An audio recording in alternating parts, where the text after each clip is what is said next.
Hello students, welcome in my YouTube channel Vidyabhyas class 12। कैसे हैं आप सब? आई होप आप सब अच्छे होंगे। आज हम आपको पढ़ाने जाने हैं सेकंड बुक का फर्स्ट चैप्टर नंबर 7 इंटीग्रल, समाकलन। तो पहले यहाँ पर आज हम लोग बात करेंगे कि इंटीग्रेशन मतलब समाकलन होता क्या है और इसका यूज़ कहाँ कहाँ पे करते हैं, क्यों इसकी खोज हुई, क्यों इंटीग्रेशन हमारी किताबों में आया, और फिर इसके बाद इसकी जो क्वेश्चंस हैं उनको देखेंगे। और ये चैप्टर इतना ज़्यादा इम्पॉर्टेंट है, अगर आप ये चैप्टर पढ़ लेंगे तो आपको चैप्टर नंबर 8 और 9 में ज़्यादा प्रॉब्लम नहीं होगी, क्योंकि वो 8 और 9 जो चैप्टर है वो इसी से मिलता हुआ ही चैप्टर है, क्योंकि उसमें भी हमें क्वेश्चनों में इंटीग्रेशन ही करना है। तो यहाँ पर पहले बात करते हैं कि इंटीग्रेशन होता क्या है।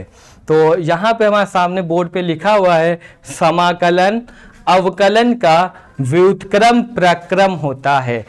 समाकलन जो होता है वो अवकलन का व्युत्क्रम होता है। व्युत्क्रम का मतलब उल्टा और प्रक्रम मतलब प्रोसेस। जो अवकलन का जो प्रोसेस होता है ये उसका उल्टा होता है। It is the inverse process of differentiation, मतलब अवकलन का उल्टा होता है। यहाँ पर आपको हम बता रहे, जैसे हमें दिया हुआ है साइन एक्स, क्या है साइन एक्स, और अगर साइन एक्स का हम लोग यहां पर देखें, इधर लिखते हैं कॉस एक्स, ठीक है। साइन एक्स का कॉस एक्स क्या होता है? अवकलन। साइन एक्स का अवकलन क्या होता है? Cos x. तो यहां पर अभी हमने आपको बताया कि समाकलन अवकलन का व्युत्क्रम प्रक्रम होता है, मतलब इसका उल्टा प्रोसेस होता है। तो यहां से हमें क्या मिला? हमें मिला कॉस एक्स का समाकलन साइन एक्स। साइन एक्स का अवकलन क्या होता है? Cos x. तो कॉस एक्स का इंटीग्रेशन क्या हो जाएगा? Sine x. इंटीग्रेशन मतलब समाकलन। समाकलन को एक और नाम से जानते हैं, उसको हम लोग कहते हैं प्रति अवकलज। इंटीग्रेशन को हम लोग प्रति अवकलज भी कहते हैं। प्रति अवकलज इसलिए कहते हैं एंटी डेरिवेटिव। प्रति मतलब उल्टा होता है, ये अवकलज का उल्टा होता है, इसलिए हम लोग इसका नाम प्रति अवकलज भी कहते हैं। तो यहां से देखो हमें क्या चीज पता चला कि अगर साइन एक्स का अवकलज कॉस एक्स है तो कॉस एक्स का इंटीग्रेशन क्या होगा? साइन एक्स होता है। ये हमारा उल्टा होता है प्रक्रम। अब आते हैं समाकलन की डेफिनीशन क्या होती है और समाकलन की स्टार्टिंग कहाँ से हुई। तो यहाँ पर लिखते हैं इसकी स्टार्टिंग क्यों हुई। देखो, इंटीग्रेशन की स्टार्टिंग की केवल 2 वजह थी। फर्स्ट ये था कि हमें किसी फलन का अवकलज दिया गया था। फॉर एग्जाम्पल हमें दिया गया था dy upon dx is equal to 1/1 plus x square. तो हमें ये बताना होता था कि ये किस फलन का अवकलज है। तो हमें यहां पर पता है ये किस फलन का अवकलज है? tan इनवर्स x का, ठीक है। तो इसी तरह के क्वेश्चंस आते थे, हमें अवकलज पता होता था, उसके फलन को ज्ञात करने के लिए समाकलन की स्टार्टिंग हुई। कि क्यों हुई यहां पर लिख देंगे, फलन को ज्ञात करने के लिए। फलन को ज्ञात करने के लिए। लेकिन एक चीज यहां पे ध्यान रखना कि उस फलन को ज्ञात करने के लिए जिसका अवकलज हमको दिया गया हो। मतलब फलन को ज्ञात करेंगे, उसका अवकलज हमें अगर दिया गया होगा तो हम लोग, इसलिए इसकी स्टार्टिंग हुई। दूसरा आता है, इसकी स्टार्टिंग की जो दूसरा है वो इसलिए इसकी स्टार्टिंग हुई क्योंकि देखो कभी कभी हमारे पास ऐसे वक्र आ जाते हैं जिनका आलेख कुछ इस तरह होता है या इसी तरह कोई भी वक्र होता है। अब हमें अगर इसका यहाँ से लेके यहां तक क्षेत्रफल ज्ञात करना है। ऐसे ये क्षेत्रफल अगर ज्ञात करना है तो ये क्षेत्रफल कैसे ज्ञात करेंगे? देखो हमें क्षेत्रफल का, इस वाले क्षेत्रफल का कोई फार्मूला नहीं पता है। हमें फार्मूला जो पता है वो पता है त्रिभुज का क्षेत्रफल, वृत्त का क्षेत्रफल, वर्ग का क्षेत्रफल, आयत का क्षेत्रफल। लेकिन यहां पर जो ये वक्र बन रहा है, ये जो आलेख बना है वक्र का, वो ना वृत्त है, ना आयत है, ना त्रिभुज है, ना वर्ग है। तो इसलिए इन ऐसे वक्रों का क्षेत्रफल ज्ञात करने के लिए हमारी समाकलन की खोज हुई, समाकलन गणित का विकास हुआ। तो ठीक है स्टूडेंट, समाकलन का विकास क्यों हुआ? सिर्फ 2 वजह के लिए। अगर हमें किसी का फलन ज्ञात है तो उसके, किसी फलन का अवकलज ज्ञात है तो उस फलन को ज्ञात करने के लिए, और अगर कोई फलन हमें दिया गया है उससे क्षेत्रफल, कुछ कंडीशन दी होंगी कि ए से बी या कोई भी नंबर दिया हो, उससे घिरा हुआ क्षेत्रफल ज्ञात करने के लिए, इन 2 चीजों के लिए समाकलन का विकास हुआ। अब आता है इंटीग्रेशन। समाकलन की अगर डेफिनीशन देखो तो क्या होता है? समाकलन होता है किसी फलन के अवकलज ज्ञात करने की व्युत्क्रम विधि को समाकलन या प्रति अवकलज कहते हैं, प्रति अवकलज कहते हैं। ये हमारा होता है समाकलन की डेफिनेशन। क्या होता है? किसी फलन के अवकलज ज्ञात करने की व्युत्क्रम विधि, व्युत्क्रम मतलब उसकी उल्टी विधि को क्या कहते हैं? समाकलन या प्रति अवकलज कहते हैं। यहां पर देखो, अगर हमने माना कि स्मॉल fx का अवकलज, स्मॉल fx का अवकलज हमें अगर दिया हुआ है कैपिटल fx, कितना है? हमने माना स्मॉल fx का अवकलज है कैपिटल fx, तो हम लोग कह सकते हैं कि कैपिटल fx का समाकलन क्या होगा? Small fx। मतलब ये इसका उल्टा होता है। ऊपर भी लिखा है समाकलन अवकलन का व्युत्क्रम प्रक्रम होता है, इसलिए अगर इस फलन का अवकलज ये है तो इसका समाकलन क्या होगा? स्मॉल fx होगा। अब इसमें बात आती है इसके चिन्ह में ये क्या होता है, इसके बारे में।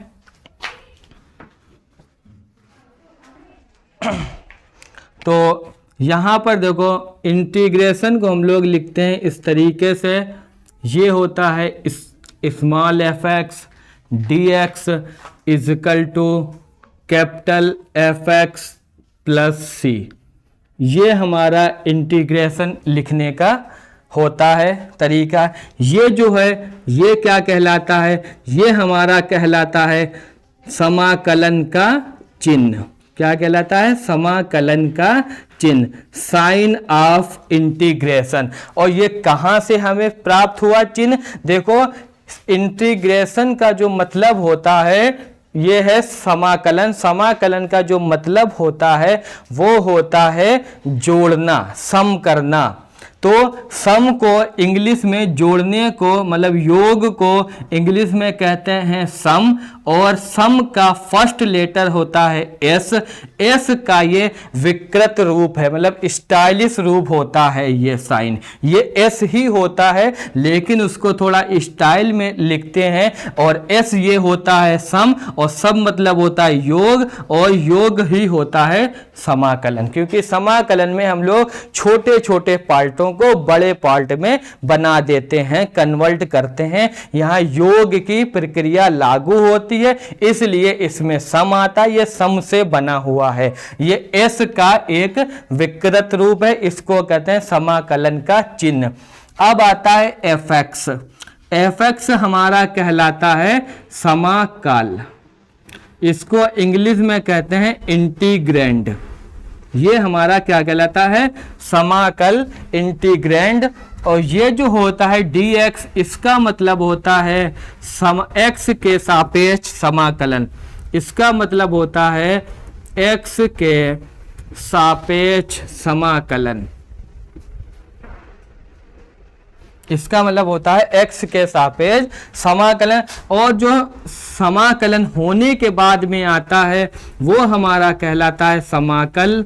इसको इंग्लिश में कहते हैं इंटीग्रल। इंग्लिश में इसको कहते हैं इंटीग्रल। ये जो हमारा c होता है वो कहलाता है समाकलन अचर। ये कहलाता है समाकलन अचर। ये c क्यों आया इसके बारे में अभी हम डिस्कस करने जा रहे हैं। तो पहले ये आप लोग एक बार देख लें, इसको नोट कर लें। ये होता है पूरा इंटीग्रेशन। ये इंटीग्रेशन का साइन होता है। ये साइन कहाँ से हमें मिलता है, एस से मिलता है, क्योंकि इंटीग्रेशन में योग की प्रक्रिया होती है, सम, तो वहां से मिला। ये जो fx है, जिस फलन का अवकलन करते हैं, इंटीग्रेशन करते हैं, वो हमारा कहलाता है समाकल। और जिसके सापेक्ष करते हैं वो इस तरह लिखते हैं, यहाँ dx है, तो इसका मतलब हुआ कि x के सापेक्ष समाकलन। जो समाकलन होने के बाद में आता है कैपिटल fx, हमने माना यहाँ पर आंसर आया, तो उसको हम लोग समाकल कहते हैं, इंटीग्रल। और प्लस c आता है वो कहलाता है समाकलन अचर कहलाता है। ये हो गया इंटीग्रेशन। अब आता है समाकलन के प्रकार, type of integration. Type of integration, समाकलन के प्रकार। समाकलन दो टाइप के होते हैं। पहला होता है अनिश्चित समाकलन। पहला होता है अनिश्चित समाकलन, जिसको इंग्लिश में कहते हैं इनडेफिनिट। और दूसरा होता है निश्चित समाकलन। निश्चित समाकलन। अब यहाँ पे देखो दोनों में कैसे पहचानेंगे कौन सा अनिश्चित है कौन सा निश्चित है। अनिश्चित वाले में हमें क्वेश्चन इस तरह से मिलेगा, मतलब जो ये इंटीग्रेशन का साइन होगा उसमें कोई लिमिट नहीं दी होगी कि हमको कहाँ से कहाँ तक ये लेना है मान, ठीक है। तो ये वाला इंटीग्रेशन होगा इस टाइप का, तो वो क्या कहलाएगा, अनिश्चित समाकलन कहलाएगा। निश्चित वाला जो समाकलन होगा वो कुछ इस तरह से होगा, a to b integration of fx dx। यहाँ पर हमें एक लिमिट दी होगी कि हमें जो समाकलन करना है वो a से लेके केवल b तक करना है, तो ये हमारा कहलाता है निश्चित, ये कहलाता है अनिश्चित। अब इसका देखते हैं ज्यामितीय अर्थ क्या होता है। देखो इसका ज्यामितीय अर्थ होता है, ये प्रदर्शित करता है वक्रों के परिवार। ये याद रखना, अनिश्चित समाकलन किसको प्रदर्शित करता है, वक्रों के परिवार को। फॉर एग्जाम्पल जैसे हमने माना ये है y बराबर एक्स स्क्वायर का फिगर, तो ये इसके समांतर जितने भी आएंगे वो सारे पैराबोला मतलब परवलय को प्रदर्शित करता है अनिश्चित समाकलन। अगर वृत्त होगा तो सारे वृत्त, तो ये वक्रों के परिवार को प्रदर्शित करता है। अगला आता है निश्चित समाकलन, वो हमारा प्रदर्शित करता है निश्चित प्रतिबंधों के, निश्चित प्रतिबंधों से घिरे क्षेत्रफल। निश्चित समाकलन जो है वो हमारा क्षेत्रफल को प्रदर्शित करता है। जैसे ये हमने फिगर लिया तो यहाँ x इजिकल टू a है, ये x इजिकल टू b है। अगर हमें इसका समाकलन करेंगे तो ये वाला हमें हिस्सा मिलेगा, ये क्षेत्रफल होता, ठीक है। तो समाकलन दो प्रकार के हो गए, पहला वाला अनिश्चित, दूसरा निश्चित। अनिश्चित वाला वक्रों के परिवार को प्रदर्शित करता है, और जो निश्चित होता है वो निश्चित प्रतिबंधों मतलब कुछ कंडीशन दी होगी a to b, जैसे 1 to 4 या 1 to 5 या 0 0 to 1 कुछ इस तरह से उनसे घिरा हुआ क्षेत्रफल को प्रदर्शित करता है।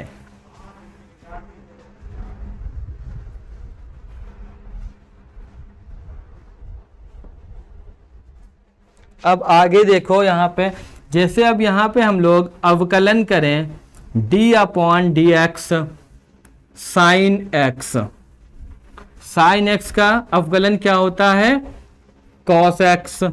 इसी तरह अगर हम लोग यहाँ पर अवकलन करें साइन x प्लस 1 का तो कितना हो जाएगा cos x, क्योंकि 1 का अवकलन 0 हो गया। फिर अगर हम लोग अवकलन करें साइन x -2 का तो यहाँ पर भी हमारा क्या आएगा cos x आएगा, क्योंकि -2 का 0 हो गया। फिर अगर इंटीग्रेशन करें साइन x प्लस 5 का, फिर भी हमारा अवकलन क्या आएगा cos x आएगा। तो अभी हमने आप सभी को बताया कि अगर इस फलन का अवकलन ये है तो इस फलन का समाकलन ये होगा। तो यहाँ से हमें पता चला कि cos x का समाकलन क्या होगा sin x, और यहाँ से हमें पता चला कि cos x का समाकलन क्या होगा sin x प्लस 1, ठीक है। और यहाँ से हमें पता चला कि cos x का समाकलन क्या होगा sin x -2 होगा। यहाँ से हमें पता चला कि cos x का इंटीग्रेशन क्या होगा sin x प्लस 5 होगा। अब यहाँ पे सभी स्टूडेंट ध्यान देना, फलन सभी में एक ही है, सभी में फलन क्या है एक है, और सबके आंसर अलग अलग आ रहे हैं। ये sin x आ रहा, यहाँ sin x प्लस 1 आ रहा, sin x -2 आएगा, sin x प्लस 5 आ रहा है। ऐसे अगर और भी कोई ले लें अचर जोड़ के तब और ज्यादा आएंगे। तो इसलिए इसमें यहाँ पर कौन सा नंबर है ये तो हमें पता ही नहीं होता है। यहाँ पर तो जैसे हमें पता था कि इसकी जगह ये आएगा, लेकिन जब हमारा क्वेश्चन होता है वो केवल cos x होगा। अब cos x बराबर हम लोग लिखेंगे sin x, लेकिन उसके साथ में क्या अचर है, प्लस है 0 या -1 है या +1 है, कौन सा अचर साथ में, इसके बारे में हमें कुछ पता नहीं होता है। तो इसलिए क्या करते हैं हम लोग cos x dx बराबर लिखते हैं sin x, और उस अचर की जगह हम लोग यहाँ पर जोड़ देते हैं c। क्या जोड़ देते हैं c, और ये c हमारा कहलाता है समाकलन अचर। ये c कहलाता है समाकलन अचर कहलाता है। तो इसलिए हमें यहाँ से मिला कि fx dx का समाकलन अगर कैपिटल fx है तो हमें यहाँ पर एक c को जोड़ना पड़ेगा। क्यों जोड़ेंगे? क्योंकि हमें इधर वाला पता नहीं होता है कि वहाँ पर कौन सा अचर जुड़ा हुआ है। आप यहाँ पर फिर से देखें कि यहाँ पर हमें cos x cos x cos x cos x मिला, सभी के सेम अवकलज मिले, तो इधर का समाकलन करेंगे तो ये मिल जाएगा, ये हो गया। अगर हम इस चीज को छुपा दें, आपसे पूछें कि cos x का इंटीग्रेशन बताओ, आपने sin x बता दिया, हमने पूछा ये वाला आपने बताया ऊपर, तो क्या हो जाएगा, गलत हो जाएगा। इसलिए यहाँ पर हमें अचर के बारे में कोई नॉलेज ही नहीं होती है कि वहां पर कौन सा अचर था, तो वहां इसलिए हम लोग वहां पे क्या जोड़ देते हैं, सी जोड़ देते हैं। इसलिए अनिश्चित समाकलन में जो होता है, समाकलन करने के बाद में एक सी जोड़ देते हैं और इस सी को कहते हैं समाकलन अचर कहते हैं। ठीक है, अब आगे देखते हैं अवकलन और समाकलन में तुलना। अब यहां पर हम लिखते हैं अवकलन और इधर लिखते हैं समाकलन। अवकलन और समाकलन में अब तुलना करते हैं कि दोनों में अगर कंपेयर किया जाए तो क्या फर्क है और क्या दोनों में समानताएं हैं। तो पहला लिखते हैं नंबर 1, दोनों जो संक्रियाएं हैं फलन पर लागू होती हैं। संक्रियाएं कहाँ लागू होती हैं? फलन पर लागू होती हैं। मतलब इसका हुआ क्या, फलन पर लागू होती हैं। दोनों संक्रियाएं मतलब अवकलन हो या समाकलन हो, दोनों फलन पर ही संक्रियाएं लागू होती हैं। मतलब हम लोग जब अवकलन या समाकलन करते हैं तो हमेशा हम लोग फलन का ही करते हैं, कभी ऐसा नहीं हुआ किसी और चीज़ का अवकलन या समाकलन किया गया हो, हमेशा फलन का ही करते हैं। तो इसलिए दोनों किस पर लागू होती हैं संक्रियाएं? फलन पर। नंबर सेकंड ये होता है कि अगर हमारे पास क्वेश्चन में x की पावर n है, इस टाइप का बहुपद है, तो इसका अवकलन करते हैं तो पावर 1 हमारी कम हो जाती है, और यही अगर हम लोग उसका इंटीग्रेशन करते हैं तो 1 पावर हमारी बढ़ जाती है। तो अवकलन में 1 घात कम हो जाती है और इंटीग्रेशन में 1 पावर हमारी बढ़ जाती है। नंबर 3, दोनों रेखिक गुणधर्म, दोनों अवकलन समाकलन दोनों रेखिक गुणधर्म को लागू करते हैं। ये होता है रेखिक गुणधर्म d/dx k1 f1x plus k2 f2x plus dot dot dot. इसका अगर हम लोग अवकलन करते हैं तो कितना होगा? k1 अचर है, बाहर आ जाएगा, अवकलन होगा f1x का, प्लस k2 बाहर आ जाएगा, अवकलन होगा f2x का, प्लस डॉट डॉट डॉट। ये होता है। इसी तरह इंटीग्रेशन में भी ये प्रॉपर्टी लागू होती है। k1 f1x plus k2 f2x plus dot dot dot dx है, तो इसको भी हम लोग अलग अलग कर सकते हैं। k1 बाहर आ जाएगा, f1x dx हो जाएगा, प्लस k2 बाहर, integration of f2x dx plus dot dot dot. ये दोनों ही अवकलन और समाकलन में प्रॉपर्टी लागू होती है। अब आते हैं अगला नंबर 4 क्या है इसमें? नंबर 4 इसमें ये है कि इसको जो है अवकलन जो है वो हमारा प्रदर्शित करता है स्पर्श रेखा की प्रवणता। क्या चीज प्रदर्शित करता है? स्पर्श रेखा की प्रवणता। और जो हमारा अनिश्चित समाकलन है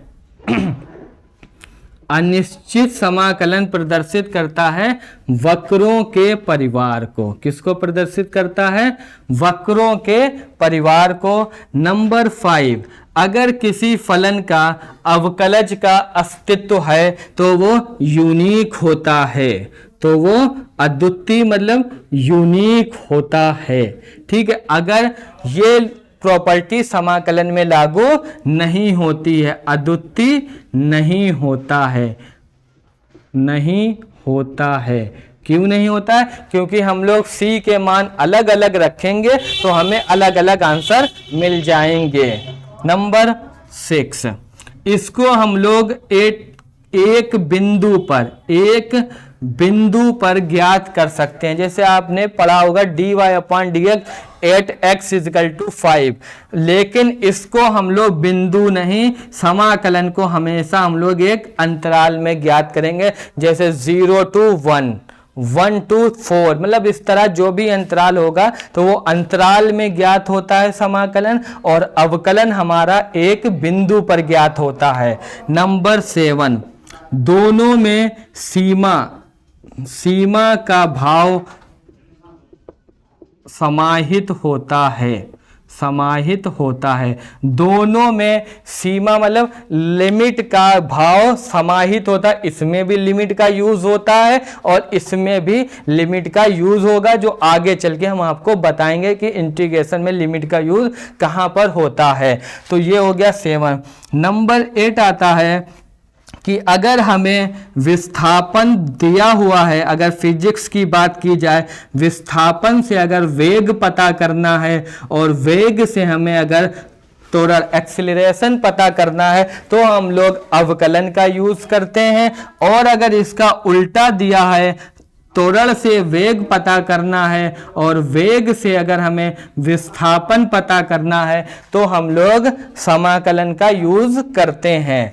नंबर 9, नंबर 9 आता है कि ये दोनों जो होते हैं अवकलन और समाकलन वो एक दूसरे के व्युत्क्रम होते हैं, ये एक दूसरे के उल्टे होते हैं। यहां पे लिख दे रहे इनवर्स प्रोसेस ऑफ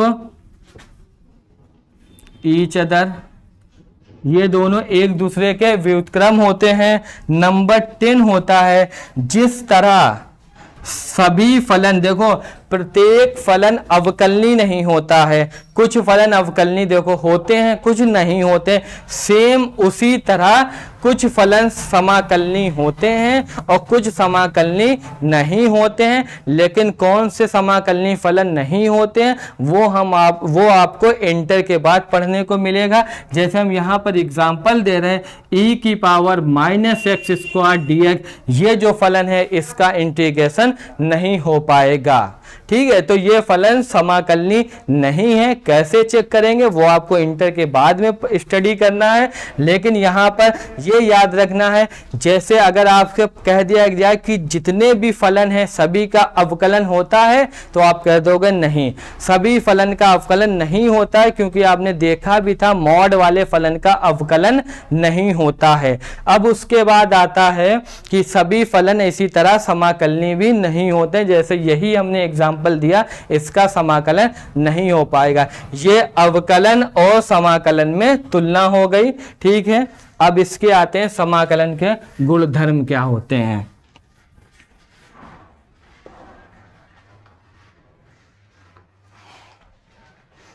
गुणधर्म मतलब प्रॉपर्टीज, इसकी केवल इंटीग्रेशन की 4 प्रॉपर्टीज हैं। पहली प्रॉपर्टीज है कि integration of fx plus gx, अगर कोई दो फलन प्लस में दिए हैं और हमें उनका इंटीग्रेशन करना है तो हम लोग उसको अलग अलग लिख सकते हैं, fx dx plus integration of gx dx। Same अवकलन वाली प्रॉपर्टी होती है फर्स्ट, और सेकंड वाली भी सेम वही होती है। अगर कोई दो फलन माइनस में दिए हैं तब भी उनका जो इंटीग्रेशन होगा वो बीच में बस माइनस हो जाएगा, प्लस की जगह माइनस हो जाएगा। ये हो गई सेकंड प्रॉपर्टी। थर्ड होती है, अगर कोई हमें फलन के साथ कोई अचर है, जैसे यहाँ पर c क्या है, एक अचर है, तो वो नंबर जो होगा वो बाहर आ जाएगा, इंटीग्रेशन होगा fx dx का। ठीक है, ये number 3 property. Number 4th property होती है जो अभी बताई थी, जब अवकलन और उसमें तुलना कराते हैं, f1x plus k2 f2x plus dot dot dot. इस तरह अगर हमें कई सारे फलन अचर के साथ मल्टीप्लाई करके दिए हुए हैं तो सभी को हम लोग अलग अलग कर सकते हैं, f1x dx plus k2 integration of f2x dx plus dot dot dot. ये 4 प्रॉपर्टी समाकलन में होती हैं। ठीक है, अब समाकलन के सूत्र आते हैं, जो पहली मेन मतलब बेसिक सूत्र हैं। आपको इसमें सूत्रों का बहुत ज़्यादा मतलब प्रैक्टिस और याद करनी पड़ेगी, इसमें सूत्र ज़्यादा है। पहले आता है,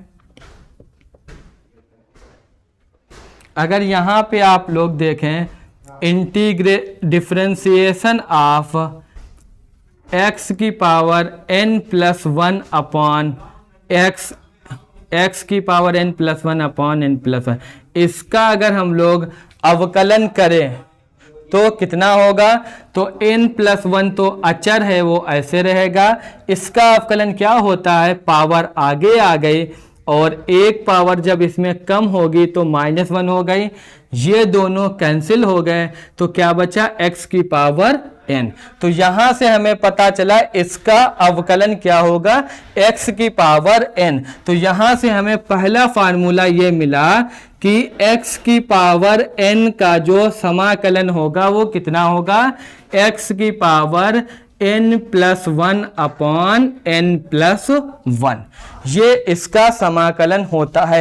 एक पावर इसमें जोड़ दी जाती है और उसी पावर को हम लोग नीचे लिख देते हैं, क्योंकि अगर इसको आगे भेजेंगे कट जाएगा और हमारा xn बचेगा, और ये अनिश्चित है तो +c आएगा। और एक चीज का इस वाले फार्मूले में याद रखना, n की वैल्यू कभी भी -1 नहीं होनी चाहिए। -1 अगर होगी तो उसका फार्मूला अलग होता है। ये फर्स्ट फार्मूला हो गया। इसी तरह सेकेंड फार्मूला 1dx, या इसे हम लोग लिख सकते हैं केवल dx, तो इसका समाकलन x होता है प्लस c। नंबर 3 होता है इंटीग्रेशन ऑफ e की पावर x dx, तो e की पावर x प्लस c हो गया। Number 4 integration of 1/x dx अगर है तो या हम लोग लिख दें x की पावर -1 dx, तो इसका होता है log mod x plus c। अगला आता है क्वेश्चन 5, a की पावर x dx है, a की पावर x dx है, तो इसका इंटीग्रेशन होता है a की power x log a to the base e plus c। ये 5 हो गए। 6 आता है integration of sine x। Sine x का इंटीग्रेशन होता है माइनस का कॉस x प्लस c, क्योंकि कॉस का अवकलज क्या होता है minus sine, minus minus plus sine बन गया। 7 आता है integration of cos x dx। Cos x का होता है sine x plus c। Number 8 आता है integration of sec square x dx, ये होता है 10x प्लस c।